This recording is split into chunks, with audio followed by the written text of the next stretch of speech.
네, 여러분 안녕하세요. 지금은 다문화 시대에 강의를 맡은 개그맨 겸 다문화 예교육 전문 강사, 일명 개강사 블랑카 정혁입니다. 반갑습니다. 네.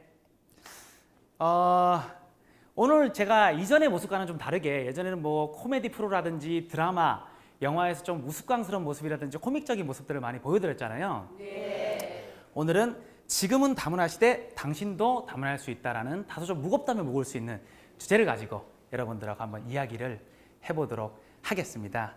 자, 먼저 제 프로필을 간단하게 한번 보여드리도록 할게요. 강사 소개. 2004년도 KBS 폭소클럽의 블랑카의 뭡니까에게로 데뷔를 했습니다. 그리고 스리랑카 한국 대사관에게 감사패를 수여를 받았었고요. 네, 그리고 현재 광명시 다문화가정 홍보대사를 맡고 있습니다. 그리고 아까 말씀드렸다시피 다문화 이해교육 전문 강사 자격증을 취득을 했습니다. 그 외에도 뭐 다른 프로필들이 있는데 그거는 이제 뭐 이 강의하고 좀 내용이 맞지가 않아서 생략을 했는데 하나만 더 말씀을 드리자면은 MBC 복면가왕에 나와서 비오네이퍼 산들이라는 동생한테 제가 형이다 보니까 1라운드에 봐주고 전 떨어졌습니다. 네, 그렇게 생각하시면 되고요. 네, 오늘 여러분들하고 지금은 다문화 시대라는 주제로 크게 세 가지 주제를 가지고 얘기를 해보도록 하겠습니다. 다문화 가족이란 무엇인가? 라는 주제. 두 번째 주제는 다문화의 현실은 어떤가? 대한민국 사회에서. 그리고 세 번째는 다문화 사회에서의 우리들의 약속. 뭐 이렇게 해서 여러분들하고 이야기를 해보도록 하겠습니다. 자, 여러분 그러면 제가 간단하게 한번 여쭤보도록 하겠습니다. 다문화 가정이란 과연 뭘까요? 여러분, 다문화 가정이란? 네, 잘 모르겠죠? 그러면은 사장님 나빠요, 봉숙이 나빠요, 뭡니까 이게? 이 유행어를 여러분들은 한 번쯤은 아마 들어보셨을 거라고 생각을 합니다. 네. 그죠? 바로 스리랑카에서 온 외국인 노동자 블랑카가 한국 여성 봉숙이를 만나서 결혼을 해서 다문화 가정을 이루며 살면서 한국에서 겪게 되는 그런 다문화 가정으로서의 어떤 받게 되는 차별, 그리고 다문화 가정으로서 겪는 그런 편견들, 그리고 이해할 수 없는 한국 문화를 찝어서 이야기했던 그런 시사풍자 코미디였습니다. 네. 안녕하세요, 블랑카입니다. 저 한국 온 지 몇 년 됐어요. 한국에서 와이프 봉숙이 만나서 결혼도 했어요. 저 한국 회사에서 일하는데 사장님 맨날 일해라 임마, 일해라 임마 하면서 돈 조금밖에 안 줬어요. 저 너무 짜증났어요. 그래서 퇴근하려 하는데 회사에 표 걸려 있었어요. 사원을 가족같이 적혀 있었어요. 저 너무 짜증나서 가족의 가짜를 뗐어요. 뭡니까 이게? 사장님 나빠요. 네, 이런 개그였습니다. 당시 코미디를 보고 나서 많은 분들이 이 코미디를 보고 조금은 다문화 가정에 대한 그런 이해 폭이 좀 생겼다라고 말씀을 해주신 분도 계셨고요. 또 어떤 분들은 이 코미디 덕분에 한국에서 외국인 근로자의 어떤 처우가 좀 개선이 됐다라고 말씀을 해주신 분도 계셨고요. 또 어떤 분은 대한민국 최고의 코미디였어요. 시사풍자 코미디 1인자였어요. 라고 제 와이프 한 명이 또 얘기를 해줬습니다. 네. 그러면 여러분들 요즘 밖에 이렇게 외출을 하시다 보면은 외국인들을 많이 만날 수 있지 않습니까? 그죠? 쉽게 만나잖아요. 뭐 식당을 가도 그렇고, 백화점에도 그렇고, 버스에서도 뭐 대중교통에서도 그렇고, 그죠? 그래서 제가 아까 여쭤본 것처럼 그러면은 그 중에서는 뭐 외국인도 있고, 뭐 여행객도 있고 다문화 가정도 많이 있을 겁니다. 그러면 아까 제가 질문을 다시 한번 해보자면 다문화 가정이 과연 뭘까요, 여러분? 정의를. 자, 우리 남성분 한번 말씀을 해보시겠어요? 다문화 가정이란 과연 어떻게 생각하십니까? 편하게 말씀하시면 됩니다. 삶의 방식이 다른 것 같아요. 삶의 방식이 다른 분을 다문화 가정이라고 한다. 오, 또 네네네. 동남아 사람들과 네. 결혼한 동남아 사람하고 결혼한 가정을 다문화 가정이라고 한다. 오, 그래요. 또 다른 분들 계십니까? 자, 우리 저기는 어떻게 생각하십니까? 외국 사람하고 결혼해서 가정을 꾸려서 사는 외국 사람하고 결혼을 해서 가정을 꾸린 가정을 다문화 가정이라고 한다. 알겠습니다. 제가 다문화 가족의 정의를 한번 정확하게 말씀을 드리겠습니다. 그러면은 다문화 가족이란 서로 다른 국적, 인종이나 문화를 지닌 사람들로 구성된 가족. 즉 쉽게 말하면은 한국 사람하고 일본 분하고 결혼을 해도 다문화 가정입니다. 그리고 중국 사람하고 결혼을 해도 다문화 가정이고 미국, 뭐 러시아, 아프리카, 프랑스 어디를 결혼해도 서로 다른 국적이나 인종, 문화이기 때문에 다문화 가정인 거죠. 그러니까 쉽게 얘기하면은 국제 결혼 커플하고 같은 말입니다. 네. 자, 이렇게 다문화 가족의 이해를 좀 돕기 위해서 우리 주변에 혹은 뭐 TV 속에서 우리가 편하게 보는 연예인들 중에서는 다문화 가정이 누가 있는지 아니면 역사 속에서는 또 어떤 분들이 다문화 가족이 있는지 제가 한번 같이 보도록 하겠습니다. 네. 샘 해밍턴. 다문화 가족입니다. 그죠? 샘 해밍턴 호주 사람이고 그리고 한국 여성하고 결혼을 했죠. 네, 그래서 다문화 가정이고요. 다음 또 어떤 분이 있는지 로버트 할리. 할리인데 예. 내마 다문화 가정인데 예. 아시죠? 다문화 가정입니다. 할리 아저씨가 미국 사람이죠. 그래서 이제 결혼을 하게 된 다문화 가정이고요. 다음은 또 가수 김정민 씨. 다문화 가정입니다. 노래 아시나요? 너를 내게 주려고 이 노래 그죠? 다문화 가정입니다. 일본 여성하고 결혼해서 살고 있죠. 네, 다문화 가정이고요. 그 외에도 우리 역사 속에는 또 어떤 다문화 가정이 있는지 한번 보도록 하겠습니다. 한번 보시면은 이분도 다문화 가정이 있었어? 하시는 분이 지금 나오실 수도 있습니다. 누굽니까? 이승만 대통령, 우리 초대 대통령도 다문화 가정이셨어요. 영부인이셨던 분이 프란체스카 도널이라고 오스트리아 분이셨어요. 푸른 눈의 퍼스트 레이디 아시죠? 네, 우리가 초대 대통령이 이승만 대통령인 걸 아셨는데 다문화 가정일 거라고 사람들이 많이 생각을 못 하셨어요. 네, 또 우리가 또 친근하게 생각했던 분 중에서 다문화 가정이 있습니다. 볼게요. 누구시죠? 애국가를 작곡한 아닉테 선생님도 다문화 가정이세요. 스페인 출신의 로리타 탈라벨라 여사님하고 결혼을 했습니다. 알고 계셨어요 혹시? 몰랐죠? 이렇게 우리가 애국가를 작곡한 분은 아닉테 선생님인 걸 알고 있었는데 다문화 가정일 거라는 생각을 못 하셨어요. 이렇게 친근한 역사 속에서도 다문화 가정이 있고요. 또 우리 역사 더 전에 어떤 또 분들이 다문화 가정이셨는지 자료를 보기 전에 제가 한번 질문 한번 해볼게요. 혹시 여기 계신 분들 중에서 김혜허 씨 계십니까? 김혜김 씨나. 김혜김 씨예요? 여기는요? 김혜김 씨. 그러면은 화산이 씨 계십니까? 화산이 씨는 안 계시고. 박 씨. 박 씨 계시고. 우리 세 분한테 박수 한번 부탁드리겠습니다. 네. 다문화 가정입니다. 네, 제가 뿌리를 찾아드린 거예요. 왜 그런지 제가 보여드릴게요. 다문화 가정일 수 있다라는 건데, 자, 1800년, 1900년 전에 김수로 왕 들어보셨죠? 네. 김수로 왕이 다문화 가정이셨어요. 알고 계셨어요? 다문화 가정이셨는데 부인이 인도에서 넘어온 허황후라는 분이셨는데 결혼을 해서 김혜김 씨와 김혜허 씨의 시조가 됩니다. 그래서 제가 여쭤본 게 김혜김 씨 자손들이 있으면 다문화 가질 수 있다라는 거예요. 자, 그리고 1682년도에 조선시대에 네덜란드에서 벨테브리라는 사람이 넘어왔어요. 그리고 한국 조선 여성하고 결혼을 해서 이름을 박연으로 바꾸고 자식을 낳고 이렇게 살았어요.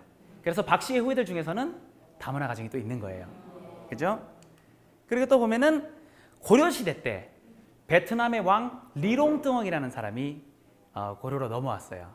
그리고 고려의 여성과 결혼을 해서 이용상이라는 이름을 바꿔서 살았습니다. 자녀를 놓고. 그래서 화산 이씨의 시조가 됐어요. 이렇게 우리 역사 속에서도 다문화 가정들이 이렇게 많고 우리 초대 대통령도 그렇고 우리 애국가를 작곡한 아니테 선생님도 그렇고 우리가 생각지 못한 분들 중에서 다문화 가정이 많잖아요. 그리고 외출해서 보면은 또 우리 주위에서 다문화 가정이 많고 이렇게 대한민국 사회가 다문화 가정이 많이 늘어나는 것의 추세인데 그분들이 지금 대한민국 사회에서 살아가는 현실은 어떤지 다문화의 현실을 같이 한번 이야기를 해보도록 하겠습니다. 내가 받은 다문화 차별. 여러분 제가 지금 이렇게 메이크업을 좀 하고 비비크림을 좀 발랐어요. 그래서 좀 하얗게 보일 수가 있는데 제가 메이크업이 없으면 저도 까만잡잡하니 외국인처럼 생겼어요. 그래가지고 저는 한국 사람임에도 불구하고 토종임에도 불구하고 돌아다니면서 다문화 가족으로 오해를 받고 차별을 좀 받아왔어요. 제가 코미디를 할 때도 심지어 KBS 그 코미디 그 게시판에 사람들이 글을 막 적었었어요. KBS 지금 공영방송 뭐 하는 겁니까? 그 외국인 무대에 올려놓고 장난칩니까? 그래서 우리 PD가 그 사람 한국 사람입니다. 그래서 정리하고 또 한 번은 포털 사이트, 지식인 검색이 있는 포털 사이트 아시죠? 거기에 폭소클럽의 블랑카 씨 어느 나라 사람인가요? 라고 질문이 올라온 거예요. 그러니까 이제 거기에 첫 번째 리플 단 사람이 바보예요? 방송에 나와서 처음에 안녕하세요 스리랑카에서 블랑카입니다 하잖아요. 그러니까 그 밑에 리플들이 전부 다 아 그렇군요, 아 그렇군요. 졸지에 저는 스리랑카 사람이 된 거예요. 네, 이렇게 제가 오해를 받기도 하고 제가 실제로 외모가 그렇다 보니까 많은 차별을 받아봤는데요. 어떤 차별이 있었는지 한번 보도록 하겠습니다. 제가 개그맨이 되기 전에 서울에 이태원 있죠? 거기에 옷을 사러 많이 갔었어요. 근데 거기에 가면은 옷가게 점원 중에서 한 30% 정도는 당연하다는 듯이 무시하는 말들을 저한테 반말로 응대했어요. 들어가서 이렇게 옷 보고 있으면은 뭐 줄까? 이러는 거예요. 그래서 제가 예? 일단 좀 볼게요. 보고 나서 말씀드릴게요. 그러면 이제 말하는 거 딱 보면 아니잖아요. 그러니까 한국 분이셨어요? 죄송합니다. 저는 저 동남아 외국인인 줄 알고 네 이런 적도 있었고 또 한 번은 제가 몇 개월 전에 행사를 하러 갔어요.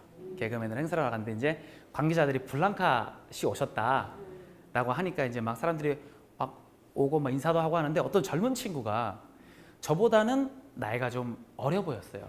근데 젊은 남자애가 오더니 블랑카 왔다며? 하더니 어디 있냐? 진짜 블랑카네? 하더니 저한테 블랑카 안녕 반가워 이러는 거예요. 황당하잖아요. 저는 알지도 못하는 처음 보는 사람인데. 그래서 제가 네? 이러니까 옆에 이제 관계자분들이 뭐 하는 거냐고. 한국 사람이라고. 그러니까 죄송합니다. 저는 방송에 나와가지고 스리랑카에서 블랑카입니다 하셔가지고 스리랑카 외국인인 줄 알았어요. 그렇게 얘기를 하는 거예요. 또 제가 사진을 하나 보여드리자면 지하철에서 어떤 할아버지를 만났습니다. 제가 너무 그날 기억이 너무 황당해가지고 사진을 이렇게 찍었어요. 거기 보니까 제가 지하철을 기다리고 있는데 어떤 할아버지가 종이를 이렇게 들고 오더니 이러더라고요 저한테. 그래서 제가 이거 종이를 봤어요. 그랬더니 막 이렇게 뭐 합정역 적혀 있고 신도림역, 수원역, 뭐 봉화성역 막 적혀 있더라고요. 이게 무슨 말인지 모르겠는 거예요. 그래서 이렇게 보고 있었어요. 보고 있었더니 할아버지가 갑자기 저 얼굴 싹 보더니 너 이 새끼 외국인이지? 외국이니까 한글도 모르고 우리말도 모르는 거 아니야? 그러는 거예요. 그래서 제가 아주 어르신 저 한국 사람인데 지금 이 종이에 무슨 말인지 몰라가지고 그래서 보고 지금 있었어요. 뭐 길 가르쳐 드릴까요? 라고 얘기를 했더니 수원역 가려면 어떻게 가야 돼요? 그러더라고요. 그래서 제가 이거 여기서 타지 마시고 이쪽으로 건너가셔서 타시면은 수원역 가실 수 있을 거예요 라고 말씀을 드렸어요. 근데 세 번의 경우에 제가 사실은 이 세 분들한테 말씀을 드리고 싶었던 게 뭐냐면 그리고 저는 괜찮아요. 기분이 그냥 나쁘지는 않는데 다음에 혹시나 진짜 외국 사람들을 만나면은 그분들이 무시하는 말투는 솔직히 어떤 느낌인지 알아들어요. 그러니까 존중을 좀 해주세요 라고 말씀을 드리고 싶었는데 이분들 개인의 문제는 아닌 것 같더라고요. 예, 사회에서의 어떤 그 인식 개선이 좀 덜 돼서 그런 게 아닌가라는 생각에 일단은 그냥 넘어갔었습니다. 예, 그래서 제가 받은 다문화 차별 뭐 이런 것들이 좀 있었고요. 그리고 제 주위에서 우리 다문화 가정, 제가 이렇게 다문화 가정 뭐 형들이나 지인들이 되게 많거든요. 그분들이 실제로 겪었던 걸 저한테 이렇게 얘기를 해줬던 얘기를 실제 사례들을 한번 말씀을 드려보도록 하겠습니다. 제 친한 형 중에서요, 미국 다문화 형이 있어요. 그러니까 그 형이 지금은 이제 15년 돼서 한국에서 한국 여성을 만나서 지금 다문화 가정 이루고 잘 살고 있어요. 근데 이 형이 처음에 한국에 왔을 때 교환학생으로 왔는데 이 형도 저한테 이제 그때 힘들었던 거를 막 얘기를 많이 하더라고요. 뭐 차별도 있었고 편견도 있었고 막 이렇게 다양한 경험들이 많았다고 얘기를 하는데 그 중에 또 기억에 남는 경험 중에서 어떤 경험이 있었냐면은 이 형이 이제 교환학생으로 와서 학교 공부를 끝나고 이제 저녁에 이제 길을 걸어가고 있었대요.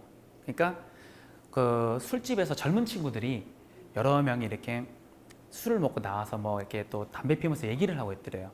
근데 이 형이 걸어가고 있는데 형이 좀 살집이 좀 있어요. 봉통 안에 살집이 있는데 이 친구들이 한 열 몇 명이서 이 형이 지나가는 걸 보더니 얘기를 하더래요. 야, 저 백인 돼지 봐라. 그러는 거예요. 그래서 하하하 막 웃고 그러더래요. 알아들으면 기분 나쁘잖아요. 그래서 이 형이 뭐라 그랬어? 하면서 이제 화를 낸 거예요. 그랬다가 이 젊은 친구들한테 집단 폭행을 당했어요. 네, 근데 이 형이 뭐 몸도 다쳤지만은 마음의 상처를 너무 받은 거예요. 네, 그랬던 사례가 또 있고요. 2012년도에 부산 초량동 사우나에서 실제로 또 이런 일이 하나 있었습니다. 우즈베키스탄 출신의 귀화인 여성. 귀화를 하면은 국적이 어떻게 됩니까? 한국이죠. 귀화인 여성, 한국 여성. 예, 귀화인 여성이 사우나를 갔는데 사우나 사장님한테 출입을 거부를 당했어요. 그래서 이제 아니 왜 안 되느냐 하고 막 실랑이를 벌이다가 결국에는 경찰까지 이제 오게 됐어요. 그래서 이제 경찰하고 막 이런저런 얘기를 하는데 사장님이 하시는 말씀이 자기가 이렇게 뭐 이거 거부를 하는 게 아니라 손님들이 싫어하신다. 그 이유가 뭐냐면은 외국인하고 같이 목욕을 하면은 물이 더러워질 수가 있대요. 그리고 외국인하고 목욕을 하면은 에이즈를 옮을 수 있기 때문에 목욕을 같이 할 수가 없다고 거부를 한대요. 여러분 혹시 외국인하고 목욕을 하면은 에이즈에 걸립니까? 그런 얘기 들어보셨어요? 이 외국인의 기준이 뭘까요? 우리 한국 사람이 예를 들어서 외국을 나가면은 우리는 어떻게 되는 거예요? 우리가 외국인이 되는 거죠. 그러면 반대로 우리가 이제 외국에 나가서 사우나를 갔을 때, 뭐 이렇게 씻으러 갔을 때 거기 사우나의 뭐 사장님이 한국 사람 안 돼요. 안 돼요. 왜 안 되느냐? 황인종이고 막 그러기 때문에 오시면은 한국 사람들 마늘 냄새도 나고 같이 목욕하면 물 더러워질 수 있어요. 그리고 한국 사람하고 목욕하면은 에이즈에 걸릴 수가 있어요. 라고 얘기를 하면 얼마나 황당하겠습니까? 그렇죠. 그런 일이 실제로 부산 초량동 2012년도에 있었던 일이었습니다. 참 인식 개선이 덜 좀 부족해서 그런 게 아닌가. 그리고 제가 얼마 전에 다문화에 관련된 기사를 보다가 다문화 초등학생 아이에 대한 기사를 봤어요. 초등학생 아이가 학교를 마치고 친구 집에 놀러 갔는데 친구 부모님이 이제 외출했다 들어오신 거예요. 그러니까 이 다문화 아이가 갑자기 막 당황하더니 책가방을 막 얼른 싸고 막 집에 가려고 그러더래요. 그래서 부모님께서 아니 왜 더 놀다가 맛있는 거 해줄 테니까 먹고 가 라고 얘기를 했더니 이 다문화 아이가 울더래요. 울면서 자기는 다문화 가정 아이인데 정말 더 놀고 가도 되나요? 자기 다문화 가정 아이인데 맛있는 거 해주고 싫은 거 정말 먹고 가도 돼요? 라고 하면서 울더래요. 이 아이는 제 생각에는 아마 그 전에 우리 대한민국 사회에서 우리 어른들이나 친구들한테 수많은 차별과 편견을 당하는 게 아닌가. 이게 그냥 우리 일반 초등학생들 같으면 맛있는 거 해줄 테니까 먹고 가려면 네 맛있는 거 많이 해주세요 막 이렇게 되잖아요. 근데 이 아이는 이 평범한 말도 눈물을 그렇게 흘린 거예요. 네. 그리고 제가 요즘 다문화 가정 아이들의 어떤 그런 거라든지 뭐 한국 초등학생들도 그렇고 이렇게 섞여서 하는 그런 캠프 문화라든지 뭐 그런 게 있으면은 제가 개그맨 신분으로서 이렇게 자원봉사 활동을 많이 나가거든요. 근데 거기서 얼마 전에 캠프를 갔다가 파키스탄 다문화 가정 남매 아이들을 만났어요. 만났는데 이제 뭐 낮에는 저랑 같이 레크레이션도 하고 애들 뭐 줄다리기 하고 제기차기 하고 재밌게 놀고 저녁에 이제 캠프파이어 끝나고 나서 소원을 적는 시간이 왔어요. 그러니까 뭐 다른 초등학생 친구들도 소원 적고 막 적는데 보통 초등학생들이 소원을 적으면은 어떤 내용을 적을 것 같습니까? 적으면 주로 어떤 내용 적을 것 같아요? 뭐 핸드폰이라든지 뭐 게임기 사주세요, 뭐 자전거 타고 싶어요, 뭐 이런 등등의 소원이 좀 많잖아요. 저도 초등학교 조카가 있는데 게임기 사달라 그러더라고요. 그게 약간 보편적인 그런 우리들이 생각할 수 있는 그런 내용들이 많았는데 이 남매 아이들의 소원이 좀 남다르더라고요. 첫 번째 소원이 뭐였냐면은 부모님이 일찍 들어오셨으면 좋겠다 라고 얘기를 하더라고요. 부모님이 두 분 다 회사를 다니시는데 저녁 10시가 넘어야 들어오신대요. 그래서 이 아이들이 한 학교 마치고 나면 또 이게 다문화 가정 아이라서 그런지 친구들이 잘 안 놀아준대요. 그래가지고 바로 이제 집에 오면은 부모님이 오실 때까지 기다리는데 너무 무섭대요, 그냥. 그래서 부모님이 좀 일찍 오셨으면 좋겠다. 그리고 두 번째 소원이요. 숙제가 많았으면 좋겠다. 숙제가 많았으면 좋겠다. 저는 그래서 초등학생들 같은 보통 숙제가 적었으면 좋겠다라고 보통 생각을 많이 한다고 생각을 했거든요. 그래서 저는 잘못 적은 줄 알았어요. 그래서 얘야 이거 저기 뭐야 숙제가 많았으면 좋겠다는 숙제 이만큼 많았으면 좋겠다는데 혹시 잘못 적은 거 아니니? 라고 얘기하니까 아니래요. 숙제가 많았으면 좋겠대요. 그래서 왜 숙제가 많았으면 좋겠어? 물어보니까 학교 마치고 나서 친구들도 안 놀아주죠. 집에 오고 나면은 심심하고 외롭고 무서운데 숙제를 하고 있으면 덜 외롭다는 거예요. 그래서 부모님이 올 때까지 숙제를 많이 하고 있으면 금방 이제 부모님이 오시는데 초등학생도 숙제라고 해봤자 뭐 얼마나 많겠습니까? 그러니까 이게 금방 끝나는 거예요, 그 아이들은. 그 나머지 시간이 이제 엄마 아빠를 기다리는 게 너무 막 외롭고 무섭다고 그렇게 얘기를 하더라고요. 제가 이 소원을 보고 느꼈던 게 참 대한민국 사회에서 이 다문화 가정의 아이들 살아간다는 게 참 쉽지는 않구나 라는 걸 느낄 수 있었던 그런 일이었습니다. 자, 보시면 이렇게 우리 사회에서도 그렇고 또 우리 텔레비를 쉽게 보다 보면은 이 다문화 가정에 대한 편견과 차별 그리고 서양인 외국인에 대한 동남아 외국인에 대한 그런 나름의 또 편견과 차별이 은근 존재하고 있다는 걸 여러분 혹시 아실는지 모르겠습니다. 텔레비를 보다 보면은요, 제가 예를 한번 들여다 볼게요. 서양인 외국인들이 방송에 나오면은 주로 어떤 내용으로 나오는 것 같습니까? 좀 신나고 재밌는 내용들이 많아요. 뭐 마이클의 한국 문화 탐방기, 맞아? 막 샘의 한국 김치 매워요. 김치 매워요. 그리고 막 존의 산낙지 무서워요. 뭐 존의 뭐 한복 너무 이뻐요 하고 막 널뛰기 하고 그렇죠. 서양 외국인들이 나오면 주로 이런 내용들이 많이 나옵니다. 근데 동남아 외국인들이 만약에 텔레비에 나오면 주로 어떤 내용이 나오는 것 같습니까? 제목부터가 일단 좀 어두워집니다. 잃어버린 코리안 드림. 그죠? 왜 베트남 처녀 땡땡 씨는 남편에게 매맞다 도망가야만 했는가? 왜 필리핀 청인 외국인 근로자는 임금을 받지 못한 채 고국으로 돌아가야만 했는가? 어둡습니다. 뭔가 동남아 외국인들도 방송에 나와서 막 김치 먹고 김치 매워요 하고 막 한복 입고 널뛰기 하고 널뛰기 재밌어요. 한국 문화 재밌어요 할 수 있는데 뭔가 약간 텔레비전 속에서도 이런 나름의 편견과 차별이 좀 존재하지 않았는가 라는 생각이 들었습니다. 서양 문화가요 우월한 것도 아니고 동남아 문화가 또 우월한 것도 아니고 문화는 다 존중받고 다 평등한 거거든요. 그렇지 않습니까? 네. 그래서 다양한 문화와 다양한 인종, 다양한 생각 누가 맞고 틀리고가 없다는 거예요. 이제 뭐 제가 문화를 깊숙이 설명드릴 수는 없지만은 간단하게 각 문화마다 얼마나 생각이 다르고 참 다양한 건지 맞고 틀리고 없다는 건지 숫자만 넣고 봐도 다르다는 걸 제가 숫자로 한번 설명을 좀 드려보도록 하겠습니다.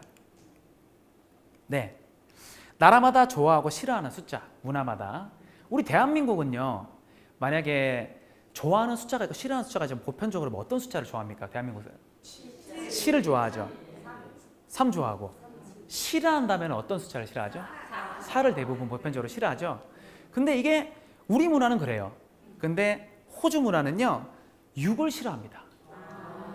네, 악마의 숫자라고 생각한대요. 네, 그리고 이란은 13을 싫어합니다. 불운의 숫자라고 합니다. 네, 그리고 이탈리아는 또 반대로 13을 좋아한대요. 그리고 17을 싫어한답니다. 라틴어로 죽음을 뜻한대요. 네, 또 중국은요 4를 싫어한다고 합니다. 발음이 스가 이제 중국말로 죽는다 뭐 그런 뜻이거든요. 싫어하는데 반대로 8을 굉장히 좋아합니다. 네, 그러면은 뭐 우리가 7을 좋아하고 뭐 이러니까 뭐 이 문화들은 다 틀린 겁니까? 잘못된 거예요? 다 똑같이 존중받아야 되는 그런 문화들인 거예요. 이렇게 숫자만 봐도 참 다양한 생각과 그런 것들이 존재한다는 거죠. 네, 여러분들이 조언한 숫자가 지금 제가 여쭤보면 다 다를 거란 말이에요. 그죠? 이래서 각자 다른 문화는 다들 존중받아야 된다라는 거. 지금 대한민국 사회는요, 2017년도 기준으로 외국인 주민 수가 176만 4천 명 정도가 됩니다. 네, 그들이 한국에서 살아가면서 적응을 해서 한국 사람들하고 만약에 결혼을 하게 되면은 다문화 가정이 또 되는 거죠. 그러니까 그분들이 결혼해서 자녀를 낳으면은 다문화 가정 아이들이 되는 것이고요. 그들이 또 성장을 해서 또 결혼을 하면은 또 다문화 가정이 됩니다. 이렇게 대한민국은 기하급수적으로 다문화의 수가 늘어나는데요. 아직 대한민국 사회가 이 다문화 가족이라든지 외국인을 받아들이는 게 좀 다른 나라들보다는 아직 인식이 좀 부족한 게 사실입니다. 그게 왜 그러냐면요. 이 대한민국의 역사를 보면 좀 알 수가 있는데요. 대한민국은 오랜 세월 동안 단일 민족 국가로 살아왔어요. 그죠? 그러다 보니까 어느 나라보다 순혈주의가 굉장히 강합니다. 그래서 좀 외국인이나 다문화 가정을 조금은 약간 좀 이렇게 잘 못 받아들이는 게 좀 있긴 해요.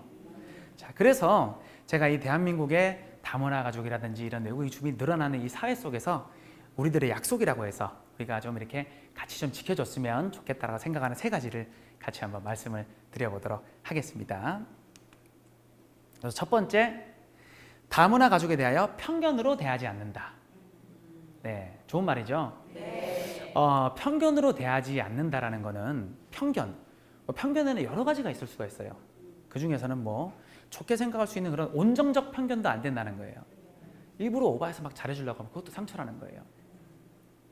또 뭐 근거 없는 편견이라든지 여러 가지가 있을 수가 있는데 실제로 결혼 이주민 여성이 겪은 사례 중에서요, 아이를 안고 이제 다문화 가정이죠. 아이를 안고 택시를 오전에 탔었대요. 근데 택시기사 아저씨가 그런 얘기를 하더래요. 첫 손님부터 외국인 태우면 재수 없는데 얼마나 상처를 받겠습니까? 근데 첫 손님을 외국인을 태우면은 재수가 없다는 그런 편견, 그런 얘기가 있습니까? 네, 그래서 그 결혼 이주민 여성이 그날 택시에서 내리고 먼 길을 그렇게 아이를 안고 걸어갔다는 그런 가슴 아픈 사연이 또 있었습니다. 또 제가 이렇게 다문화에 관련돼서 사연들을 많이 이렇게 공부를 하는데 어느 지방에서 다문화 아이를 키우는 어머님이 사연을 올렸어요. 초등학생 딸아이가 학교를 갔다가 왔는데 책가방에서 빵을 꺼내더래요. 그래서 이거 뭐야? 라고 물어봤더니 학교에서 다문화 가정 아이들한테만 빵을 줬대요. 취지는 좋을 수 있는데 뭐 이렇게 맛있게 먹으라 좋을 수 있는데 그게 이 온정적으로 또 대하는 것 편견조차도 상처가 될 수 있는 거예요. 그래서 이 아이의 엄마가 속상해서 그렇게 울었다고 그러더라고요. 네, 그런 편견, 온정적 편견도 안 된다라는 거. 저도 사실은요, 예전에는 이 다문화 가정에 대한 좀 편견이 솔직히 있긴 했었어요. 예, 어떤 편견이 있었냐면은 제가 방송을 하다가 이란 출신의 다문화 형을 만났었거든요. 그 형이 한국에서 뭐 음식점을 이렇게 막 한대요. 그래서 저는 당연하게 이제 이란에서 이제 한국으로 와서 아직 정착을 못했을 거라는 생각에 저보다 삶이 여유가 좀 없을 거라고 생각을 했어요. 그래서 같이 밥을 먹고 같이 뭐 이렇게 뭐 커피를 마시고 하는데 제가 다 형 돈 내지 마시라고, 저금하시라고, 제가 사겠다고 막 그랬단 말이에요. 그러니까 막 나중에는 형이 블랑카 씨 고마워요. 나중에 제가 저희 식당에 한번 초대할게요. 라고 해서 형 알겠어요. 예, 마시고 드시고 담배 놀러 갈게요. 이라고 놀러 갔어요. 식당이 지하 1층부터 지상 2층까지 너무 잘 되더라고요. 저보다 잘 사는 거예요. 너무 제가 그때 다른 게 창피한 게 아니라 왜 나는 당연하게 이 형이 나보다 생활에 여유가 없을 거라는 그런 편견을 가졌었지? 나는 제 자신이 되게 창피한 거예요. 그래서 편견으로 대하지 말자라는 주제를 얘기를 해봤었고요. 두 번째, 각자 다름을 인정하고 존중하자. 네, 그게 뭐 다름에 대해서는 뭐 각자 다른 문화를 인정해 줄 수도 있고요. 각자 다른 인종을 인정해 줄 수도 있고 다 존중하자는 거예요. 네. 그 다문화 가정 또 어떤 어머니가 아이들을 데리고 이렇게 외출을 했다가 속상한 사연이 또 올라왔는데 아이들을 이렇게 데리고 나갔는데 이렇게 사람들이 막 이렇게 모이더래요. 여기 또 다문화 가정 아이들인데 여기 또 한국 사람들랑 똑같이 생겼네. 여기 또 이런 부분 또 다르게 생겼네.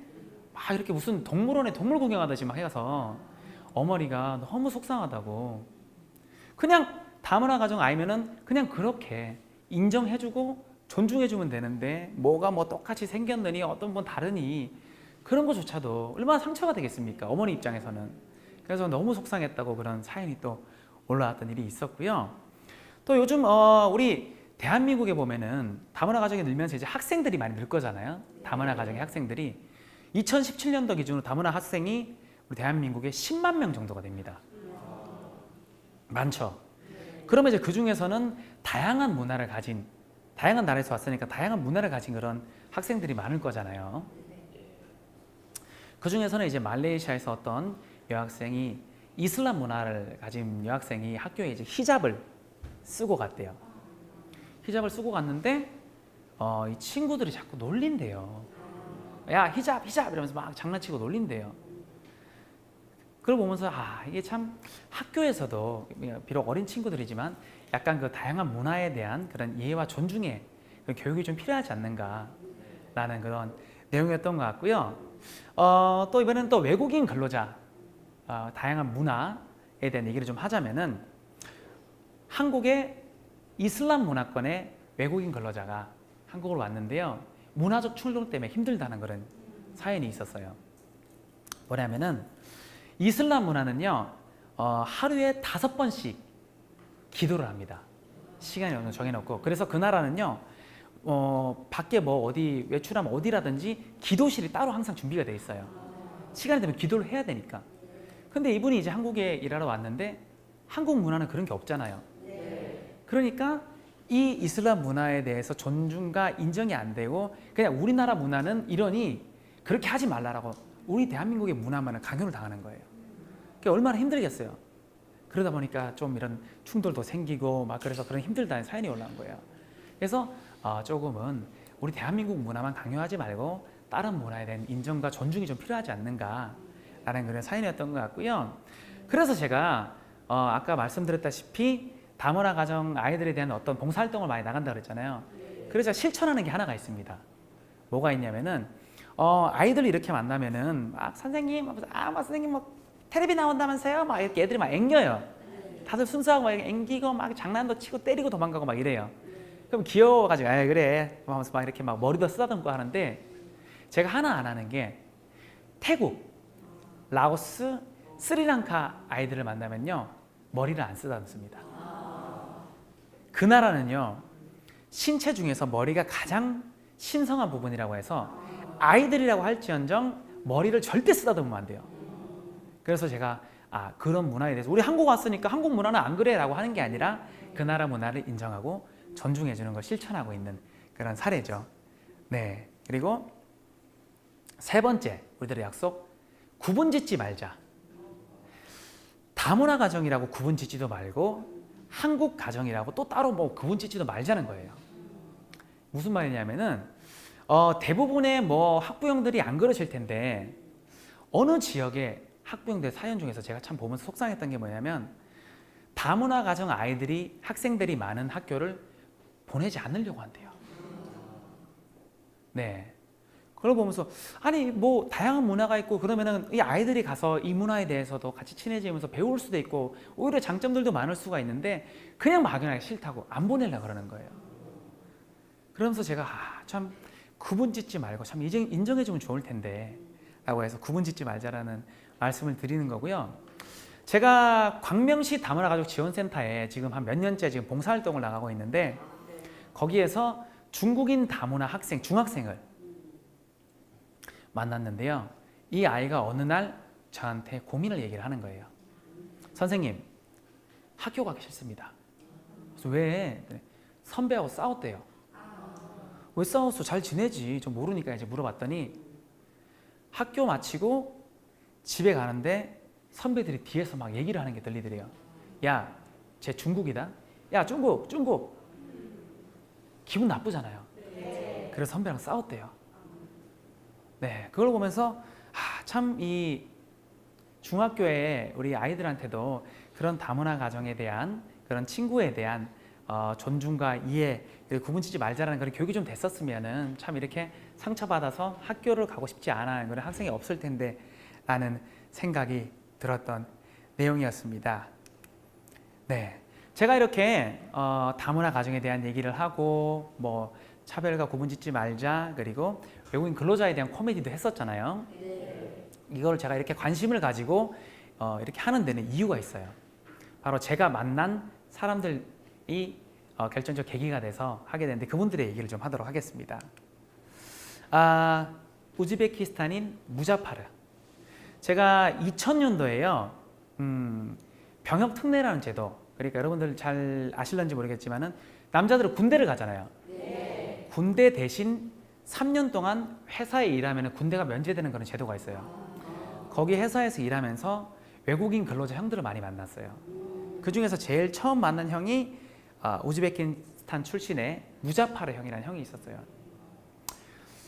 이 형은 정말 열심히 일했어요. 물론 뭐 다른 외국인 근로자 형들도 열심히 일하는데 정말 열심히 일하고 주말에도 뭐 다른 외국인 근로자 형들은 가끔 이렇게 쉬는 날이면은 시내에 나가서 밖에 나가서 이렇게 맛있는 것도 사 먹고 고기도 먹고 맥주도 한 잔 사고 오는데 이 형은 매번 숙소에서 이렇게 돈 아끼고 회사에서 그냥 기숙사에서 나오는 밥 먹고 그렇게 열심히 살았어요.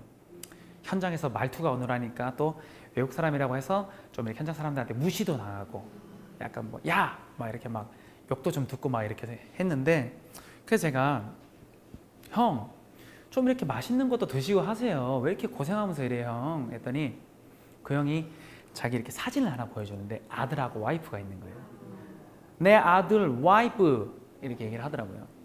이제 여기서 몇 년 동안 열심히 일하면 우즈베키스탄 가서 집도 살 수 있고 차도 살 수 있고 가게도 차릴 수 있다. 그래서 자기는 열심히 일해야 된다면서 이렇게 얘기를 하더라고요.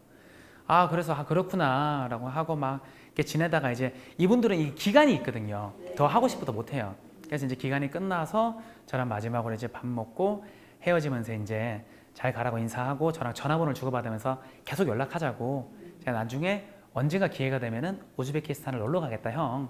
꼭 건강하고 계세요 라고 인사를 했는데 그러고 며칠 있다가 제가 이제 형한테 연락을 해봤어요. 근데 연락이 안 되는 거예요. 이상하다 하고 연락하려는데 연락이 안 돼요. 어떻게 잘 도착했느냐 형 어떻게 잘 적응하고 계세요라고 물어보려는데 연락이 안 돼요.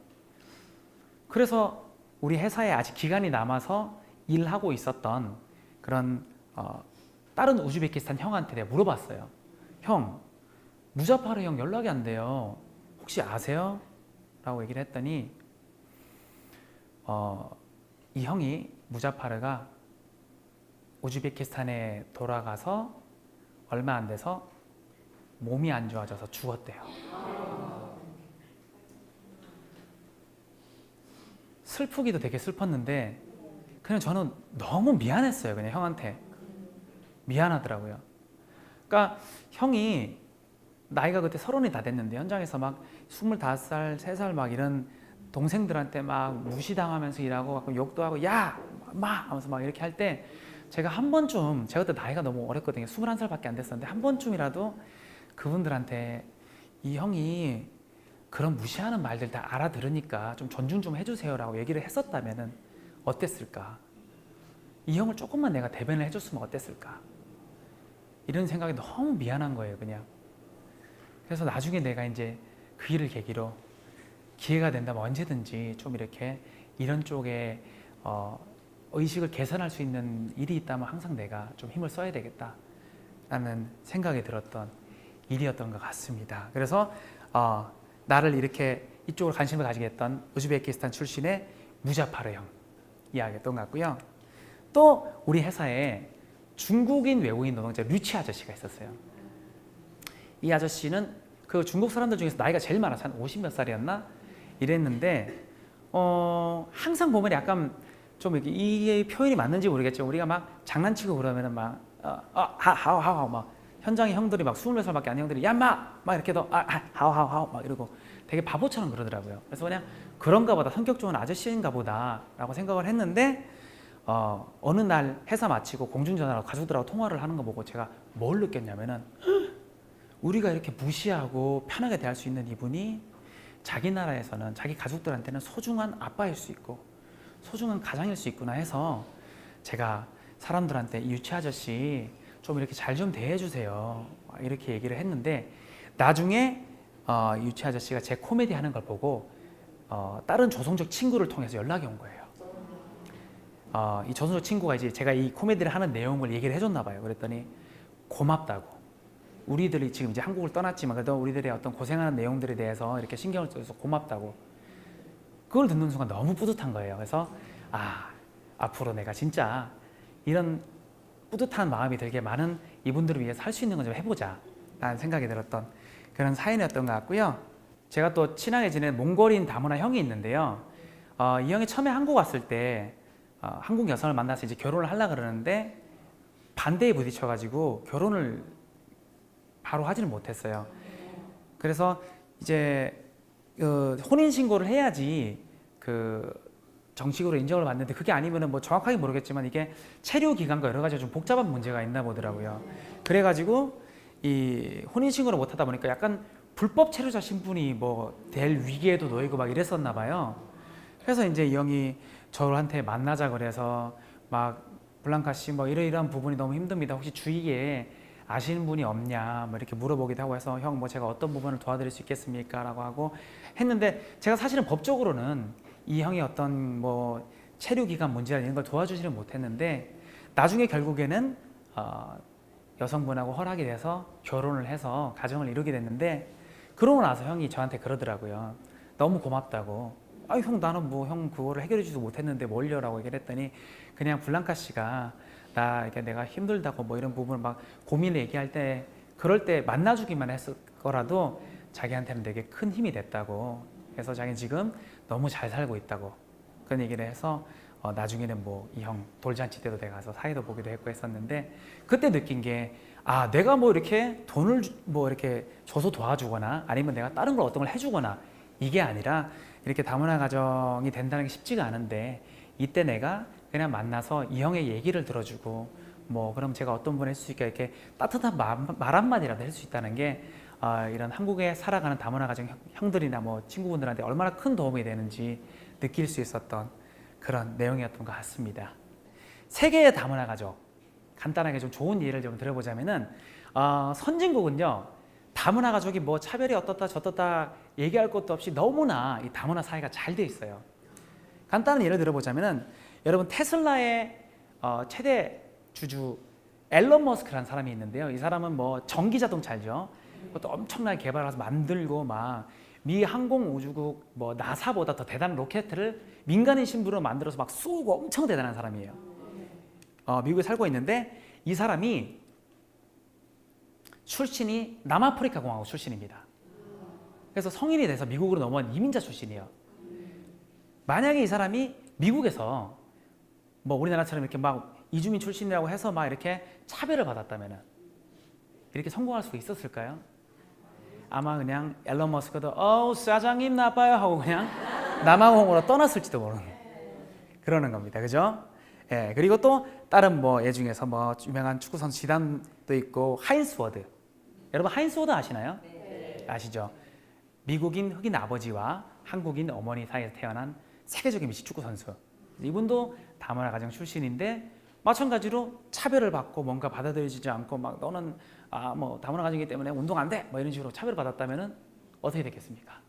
지금의 최고의 선수 하인스 워드는 없고 코치님 나빠요 하고 그냥 떠났을 그렇겠죠. 네, 세계인권선언문 제2조를 같이 한번 보도록 하겠습니다. 모든 사람은 피부색, 언어, 종교적 견해 또는 그 밖의 출신, 민족 또는 사회적 출신의 높낮음, 재산의 많고 적음, 혈통이나 가문, 그 밖의 지위 등의 어떠한 구분도 없이 이 선언에 나와 있는 모든 권리와 자유를 누릴 수 있다. 이게 세계인권선언문에 나와 있는 내용입니다. 네, 여러분 대한민국 사회는요 앞으로 더욱더 외국인 주민이 늘어갈 거고 더욱더 다문화 가족 수가 늘어날 겁니다.